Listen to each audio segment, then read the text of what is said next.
I'm Teresa Wheeler, 32, standing in my parents' San Diego kitchen, gripping my sister's wedding invitation. Tomorrow's her big day, and I'm bursting with excitement. Dress picked, speech polished. Mom, I'm so excited for the wedding tomorrow, I say, voice bright. She stiffens her spoon, clattering against her mug. Teresa, she says, eyes darting away. It was last week. My chest tightens, breath catching. The invitation falls, smacking the counter. I snatch it up. Tomorrow's date stares back. What do you mean? I demand, voice shaking. She mumbles. We sent the wrong date. It's done. My pulse roars. My family, Mom, Dad, my sister lied to exclude me. I think of the thousands I've poured into their lives, my sister's debts, their vacations while they pushed me aside. My jaw clenches, anger surging. I won't cry. I won't beg. Something hardens in me. They think they can use me and toss me out. They're about to learn I'm not that easy to erase. Ever felt stabbed in the back by family? Share your story in the comments below. Later that night, I sat in my gas lamp quarter condo, staring at the invitation. Its elegant script mocked me, each swirl a reminder of my family's betrayal. How could they, Mom, Dad, my sister, plan this? I tossed the card onto the coffee table, my mind spiraling back to the years I'd been there. Safety net, always there, always giving. 3 years ago, my sister, then 27, launched her interior design business. She had big dreams, sleek showrooms, wealthy clients, but her first major project tanked. A client bailed, leaving her with $10,000 in debt. I got the call at midnight, her voice shaky, begging for help.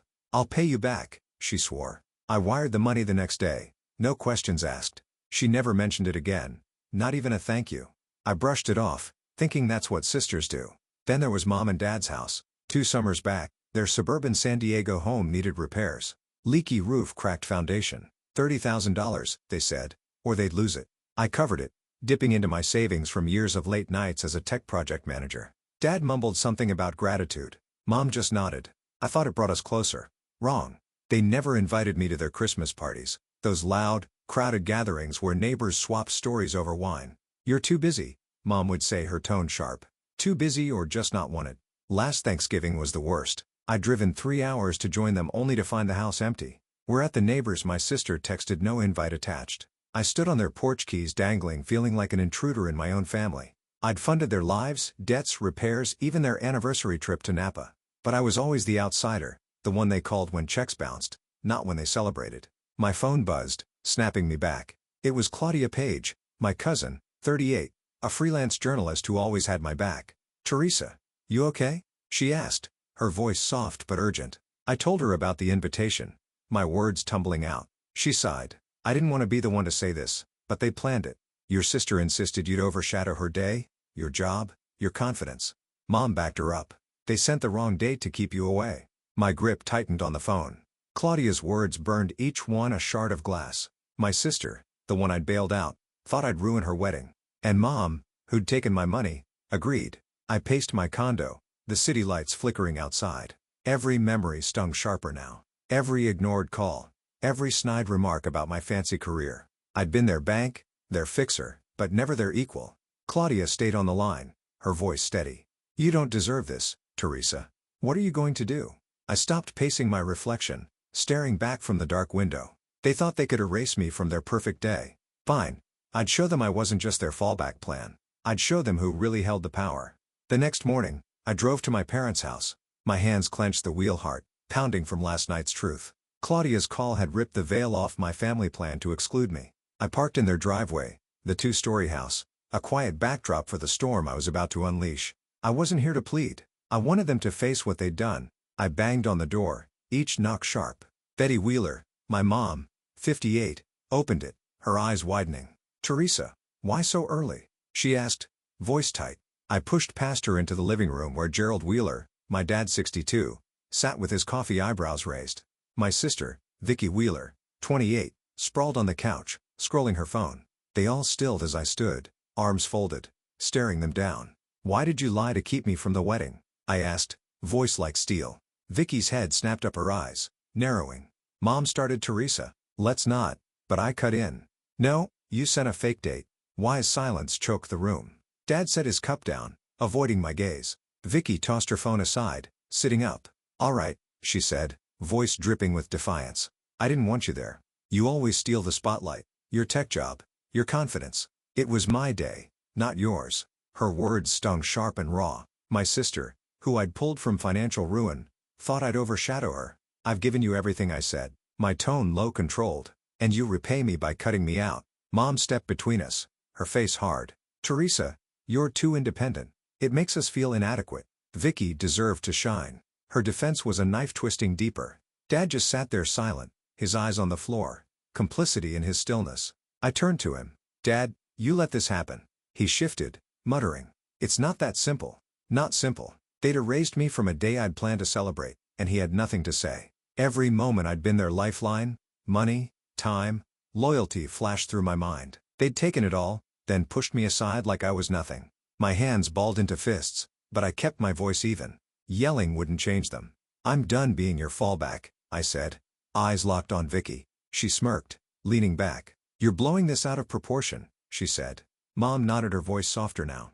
We're family, Teresa. Don't turn this into a war. But it was a war. They'd drawn the line, treating me like a tool, not a daughter, not a sister. I looked at them. Vicky's smug expression, Mom's forced calm, Dad's avoidance, and saw no regret, only justification. I headed for the door, my steps deliberate. This isn't the end, I said, pausing my hand on the knob. Vicky laughed, a harsh cutting sound. What? You'll make us pay? She mocked. Mom reached out, saying, Teresa, stay and talk. I didn't look back. They thought I'd cave like always, but they were wrong. I'd built my life, my career, my strength without their approval. They'd underestimated me, assuming I'd swallow their betrayal. As I stepped outside, the morning air, sharp against my skin, my mind was clear. They'd built their lives on my support. Now they'd learn what happened when that support vanished. The next day, I sat in my office in downtown San Diego, pulling out a folder. Yesterday's confrontation, Vicky's smug admission, Mom's defense, Dad's silence had hardened my resolve. I wasn't here to wallow. I had a weapon when my family never suspected. I spread the documents across my desk, their weight grounding me, and called Claudia. Claudia Page. My cousin picked up quickly. Teresa, how are you holding up? She asked, her voice steady but concerned. I didn't hesitate. 5 years ago, Mom and Dad were in a financial hole. Medical debts, bad deals. They were about to lose their beach house in La Jolla. I bought it $200,000, my savings. It's mine legally. Claudia's breath caught. You own the La Jolla house? She said, disbelief clear. They never said a word. Exactly. I replied, my tone sharp. I let them live there. No rent, thinking it was for family. After the wedding, I'm done being their doormat. Claudia's voice turned fierce. Teresa, that's your asset. They've used you long enough. Hold on to it tight. Her support was like steel bolstering me. My family had taken my loyalty for granted, but this house was my line in the sand. I ended the call and dialed Linda Morse, my lawyer, 42, known for her razor-sharp legal mind. She arrived at my office within an hour, her briefcase clicking open. Let's see it, she said, eyes focused.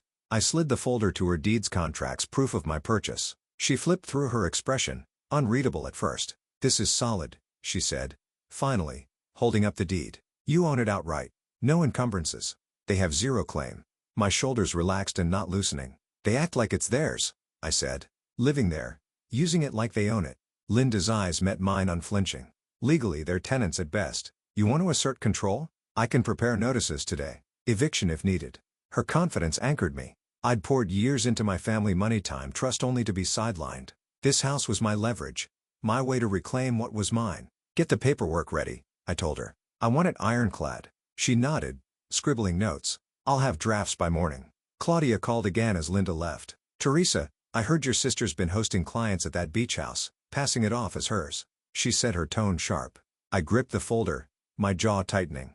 Vicky flaunting my property to prop up her shaky business. The same sister who'd cut me out to shine. It was another slap piling onto their betrayal. She'll find out soon enough, I said, my voice low. Claudia didn't pause. You're in the right. Don't let them manipulate you into giving in. I stood walking to my office window. The city hummed below, but my focus was clear. That La Jolla house wasn't just brick and mortar. It was my sacrifice. My years of late nights. My trust in a family that didn't deserve it. Vicky's entitlement. Mom's excuses. Dad's silence. They thought I'd keep giving, keep forgiving. They were wrong. I'd built my career, my life without their support.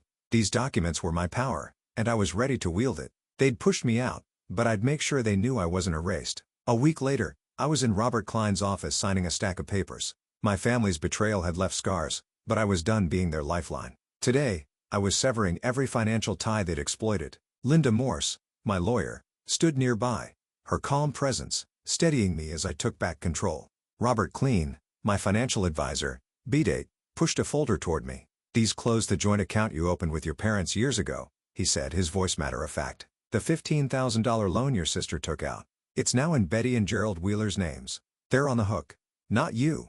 I signed each page, my pen steady. That account meant to help Mom and Dad through lean years had become their tool to drain me. No longer. My phone lit up with a text from my sister Vicky. "Teresa, I'm sorry. Can we talk?" I stared at the screen, her words ringing false. She'd schemed to exclude me, laughed in my face when I called her out. I ignored the message, focusing on the papers. Linda noticed, her eyes sharp. "You don't owe her a response," she said. "Stay focused on protecting yourself." I nodded, her words grounding me. Vicky's apology was too late, too empty. Robert turned to another document. "This locks your family out of your accounts and investments," he said. "Your savings, your assets, they're untouchable now." His assurance was a wall between me and their greed. For years, I'd paid their bills, covered their mistakes, even handled taxes for the beach house they rented out for profit. They'd pocketed the rental income while I footed the maintenance costs, assuming I'd never push back. "Today that ended," Linda added. Her tone clipped. "The loan transfer is airtight. If they miss payments, it's their problem." I pictured Vicky's smug grin, Mom's excuses, Dad's silence. They'd treated my support like their right, renting out my property while leaning on me to keep it running. "They'll have to figure it out," I said, my voice firm. Robert stacked the signed forms.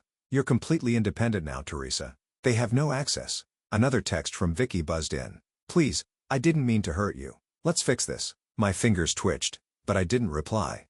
Her words were a ploy, not remorse. She was scrambling because I'd stopped playing her game. I flipped my phone over, letting Robert's voice pull me back. "Your financial profile is secure," he said. "No shared liabilities remain." A weight I'd carried for years being their fallback, their bank began to lift. This wasn't just about money. It was about reclaiming my life. Linda tucked her notes away. "If they try to challenge this, we're prepared," she said, her gaze steady. "You're in control." I felt a quiet power settle in. My family had banked on my generosity, my silence, expecting me to fold. Every signature today was a refusal to let them define me. I'd built my career, my stability, while they profited off my work. No more. As I left Robert's office, papers secured my phone, buzzed again. "Vicky, Teresa, don't cut us off like this." I swiped the message away without a second thought. She thought guilt would pull me back, keep me tethered to their needs. But I was done.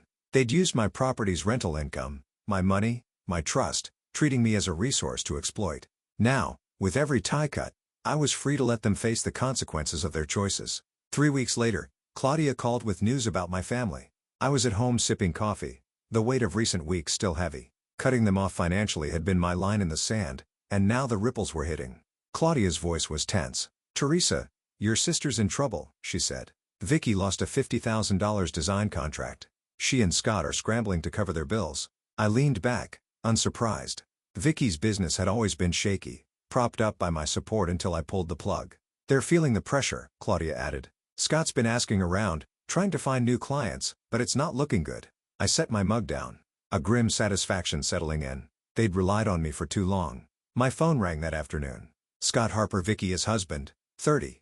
"Teresa, I owe you an apology," he said, his voice low. "I had no idea Vicky planned to keep you from the wedding. I thought you just couldn't make it." His sincerity caught me off guard, but it didn't soften me.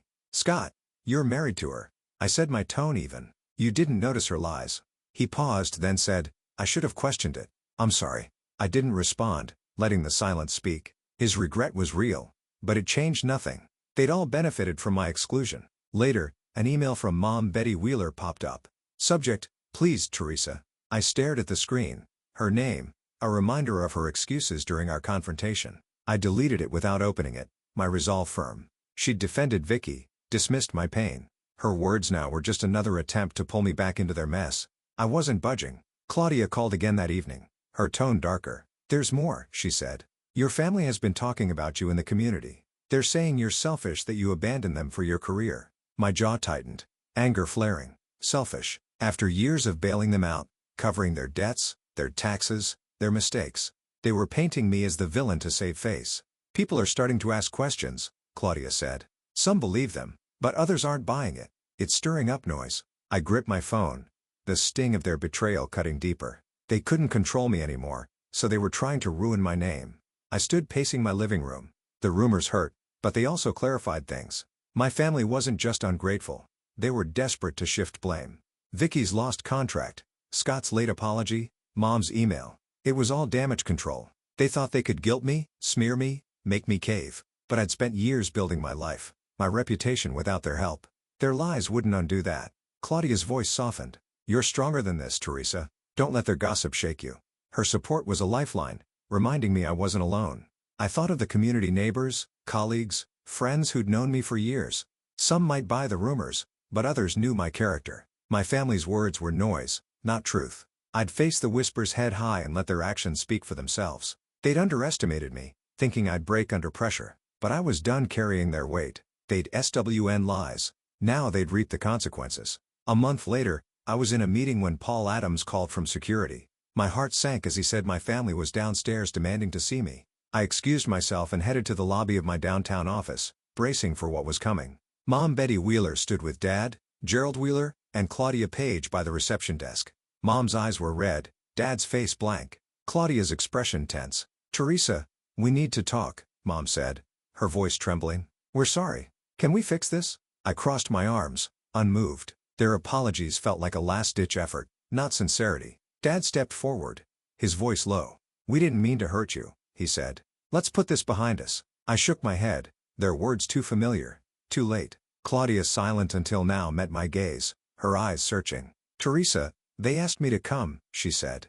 I thought maybe you'd listen. I trusted Claudia, but I wasn't here to bend. I pulled out my phone, opening a video Vicky had sent by mistake months ago, her wedding, where she deliberately excluded me. Claudia, you need to see this, I said, hitting play. The footage showed Vicky laughing, toasting with guests, saying, good thing Teresa's not here to steal my spotlight. Claudia's face pal, her hand covering her mouth. She planned it, Claudia whispered, turning to Mom and Dad. You knew. Mom looked away. Dad stayed silent. Their guilt was clear. Mom's voice cracked. Teresa, please, we're struggling.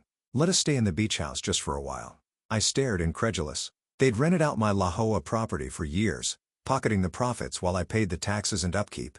Now, with their finances crumbling, they wanted to move in. No, I said, my voice cold. That house is mine. You've taken enough. Claudia stepped closer, her voice firm. Teresa's right, she said, facing Mom and Dad. You betrayed her, and you're still asking for more. Her support was a shield, strengthening my resolve. Mom's eyes welled up. We're your family, she pleaded. Don't do this. But her words bounced off me. Family didn't scheme, didn't lie, didn't use me for years, then beg when it suited them. Dad tried again, his tone softer. We can work this out, Teresa. We're sorry. I shook my head, the video still looping in my mind. Vicky's laugh, Mom's silence, Dad's complicity. They'd chosen their side long ago. You made your choices, I said. Live with them. I turned to Paul Adams, the security lead, 42, standing nearby. Paul, please escort them out, I said. He nodded, gesturing toward the exit. Mom's voice rose desperate. Teresa, don't shut us out. But I walked away, Claudia following. In my office, she gripped my arm. You did the right thing, she said. That video, it's proof they don't deserve you. I nodded, my chest tight. The community might whisper, believe their lies, but I knew the truth. They'd tried to break me, control me, use me. I'd built my life without them. My career, my strength, my peace. Their apologies were hollow. Their pleas, I wasn't their fallback anymore. They'd faced the world without my shadow to hide in. 6 months later and I stood on the deck of my La Jolla beach house. The ocean's breeze wrapped around me, carrying a freedom I'd earned through hard-won battles. My life now belonged to me, shaped by my choices, unburdened by my family's demands. My career had taken flight. A recent promotion placed me at the helm of a major project, my confidence honed to a fine edge. Claudia and Linda, my steadfast friends, became my pillars, valuing me for who I was, not what I could give. Over lunch last week, Claudia's grin was infectious. You're a force, Teresa. Linda's nod was warm. You've built something untouchable. Their words lit a fire in me, a testament to the strength I'd gained by holding my ground. Yesterday, an invitation arrived for Mom and Dad's anniversary celebration. Betty and Gerald Wheeler, still chasing their facade of perfection, had asked me to attend. I sent a small gift instead, a courteous gesture, nothing more. Their attempt to draw me back into their orbit failed. I'd spent years propping them up, only to be pushed aside. That door was firmly shut. Claudia shared news of my family struggles.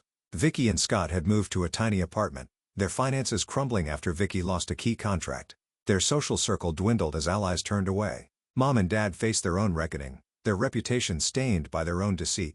They'd profited from renting out my beach house, leaned on me for years, then spread lies when I walked away. Now they stood alone in the consequences. I leaned on the railing, gazing at the waves. Their actions had repercussions, and I was no longer their fallback. Vicky's schemes, Mom's manipulations, Dad's silence. They'd tried to box me in to diminish me, but I'd discovered my value. I'd poured my heart into a family that didn't cherish it, a mistake I'd never repeat. My home, my career, my life, they were mine forged through years of determination.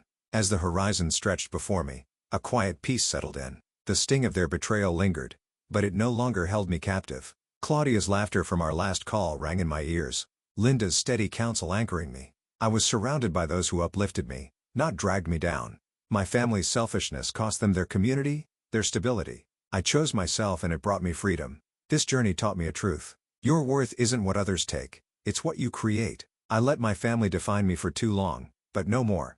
Their betrayal revealed their true selves and unlocked my potential. To those listening, hear this. Don't let anyone dim your light to fuel their own. Stand firm. Own your value and let those who wrong you face their reckoning. I did, and it changed everything. Thank you for hearing my story. Please share your thoughts below and consider subscribing to this channel for more stories of strength and renewal.